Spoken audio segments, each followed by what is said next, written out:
Find the opposite number of 5। অর্থাৎ ডাইজের এই ধরনের রিজনিংগুলো যদি আসে তোমরা কিভাবে করবে দেখো। প্রথমে দেখবে এই দুটো ডাইজের মধ্যে কমন কোন নাম্বারটা আছে। দেখো এখানে 4 কমন আছে এবং 4টা এদিকে আছে, এখানে 4ও এখানে আছে।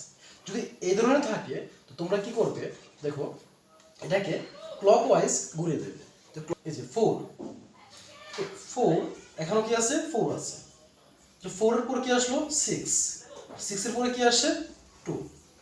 সেভাবে এখানে দেখো 4 ছিল, 4 এর পরে কত আসবে এখানে 1, তারপর 1 এর পরে কত আসবে 5। তাহলে এখানে দেখো এই 4টাকে বাদ দিলে যে 4 উপর মিল আছে, বাকি দুটো যে আছে এগুলি প্রত্যেকের অপোজিটে আছে। 6 এর অপোজিটে 1, 2 এর অপোজিটে হলো 5। তো আমাদের আনসার এখানে দেখো কি হবে 2 হয়ে যাবে, কারণ যে 5 এর অপোজিট কি আছে, তো 5 এর অপোজিটে 2 আছে।